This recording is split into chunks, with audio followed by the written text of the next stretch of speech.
Politics కి సంబంధించినటువంటి issues మాట్లాడుకునే ముందు మొన్ననే జైలుకి పోయి వచ్చినట్టున్నారు మీరు. తెలంగాణ ఉద్యమం జరుగుతున్నప్పుడు కూడా మీరు విద్యార్థి ఉద్యమ నాయకుడిగా జైలుకి పోయారు. ఇప్పుడేమో ఒక రాజకీయ నాయకుడిగా దాదాపు 10 ఏళ్ల తర్వాత జైలుకి పోయినట్టున్నారు. ఎట్లా ఉన్నాయి అక్కడ పరిస్థితులు? చాలా తేడా ఉందండి. ఎందుకంటే తెలంగాణ ఉద్యమంలో జైలుకి వెళ్ళినప్పుడు తీవ్రమైన ఏదైతే కేసులు, ఇప్పుడు మిలియన్ మార్చ్ కానివ్వండి, సాగరహారం కానివ్వండి, చేసిన ర్యాలీలు కానివ్వండి, అవన్నీ అంటే చేసిన పోరాటానికి జైలు పాలైనాం. ఇక్కడ చేసింది ఏంటిది? తప్పుడు సర్క్యులర్ తీసింది ముఖ్యమంత్రి గారు, వారేసారు. మేమేమో ఒరిజినల్ సర్క్యులర్ వేసినందుకు జైలుకు పంపించారు. ఇంకొకటి ఏంటిదంటే ఆ అరెస్ట్ చేసిన తీరు కూడా, పోలీసులు ఫోన్ చేసినప్పుడు ఓపెన్ గా రిసీవ్ చేసి, ఫస్ట్ కాల్కే రిసీవ్ చేసి నేను వచ్చి నోటీస్ తీసుకుంటాను అని చెప్పినాను.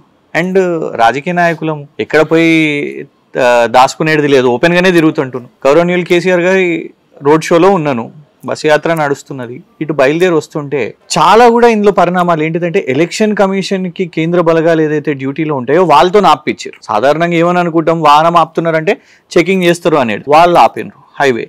అసలు ఎట్లా తెలిసింది వాళ్ళకు? నేను అక్కడికి వెళ్ళి ఇక్కడికి వస్తున్నట్టు ఎవరికీ చెప్పలేదు, కానీ ఆపారు. దాని తర్వాత కనీసం కుటుంబ సభ్యులకు చెప్పలేదు, పార్టీ నాయకులకు చెప్పలేదు, మీడియాకు చెప్పలేదు ఎవరు. రాష్ట్ర వ్యాప్తంగా సోషల్ మీడియా కానివ్వండి, మీడియా కానివ్వండి, అందరు కలిసి ఎక్కడున్నాను అని అడిగినప్పుడు రాత్రి వాళ్ళు అప్పుడు ప్రెస్ మీట్ పెట్టి చెప్పడం జరిగింది. రాత్రి 2 గంటలకు జడ్జి గారి ముందు ప్రవేశపెడతారు. ఇంకా దారుణం ఏంటంటే తెలంగాణ ఉద్యమ కేసులను మళ్ళా చూపెట్టి, అన్ని రాజకీయ కేసులే, అన్ని ఉద్యమ కేసులు రాజకీయ కేసులే, వేరే పర్సనల్ కేసు ఏదీ లేదు, వాటిని జడ్జి గారి ముందు ప్రవేశపెట్టి ఇగోండి ఈయన మీద ఇన్ని కేసులు ఉన్నాయి, హ్యాబిచువల్ అఫెండర్ అని చెప్పారు. ఇది ఎక్కడ దారుణము? హ్యాబిచువల్ అఫెండర్ అని అంటే ఈ కేసుకి ఇక్కడనే చూపెట్టి అసలు ఇందులోనే కేసు లేదు, సెక్షన్ బెయిల్ అఫెన్సెస్. తర్వాత రాత్రి 2 గంటలకు తీసుకుపోతారు. ఆ మొత్తం పరిణామాలు చేపట్టి హాస్పిటల్లో, గాంధీ హాస్పిటల్లో మెడికల్ చేసినప్పుడు హై బీపీ, గోళీలు వేస్తే పోలీస్ డిపార్ట్మెంట్ వల్ల గోళీలు కూడా ఇయ్యరు. This is a fact. అక్కడ రిపోర్ట్ లో ఇప్పుడు తీస్తే అందులో హై బీపీ ఉండే ఆ క్షణం. తర్వాత రిమాండ్ కు పంపుతారు. రిమాండ్ కనీసం అక్కడ జైలు అధికారులకు కూడా చెప్పారు డిపార్ట్మెంట్ వాళ్ళు, అక్కడ పోయి వెయిటింగ్ చేస్తుంటాం ఆ రాత్రి. సో ఎందుకంత సినీఫక్కీగా చేయాల్సిన అవసరం ఏమొచ్చింది? అంటే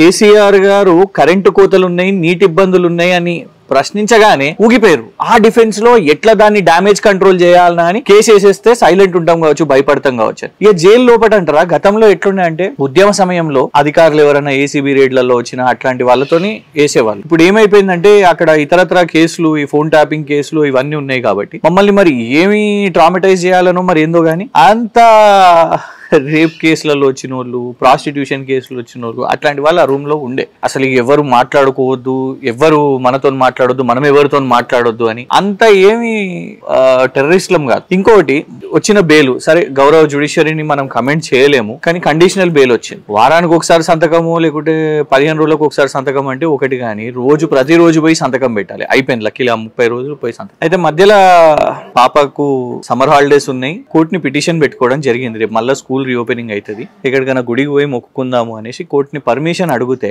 దానికి కౌంటర్ ప్రభుత్వం ఏమనిస్తుంది, ఈయన దేశం వదిలేసి వెళ్ళిపోతాడు అని ఆన్ రిటర్న్ కోర్టుకి ప్రభుత్వం చెప్తారు.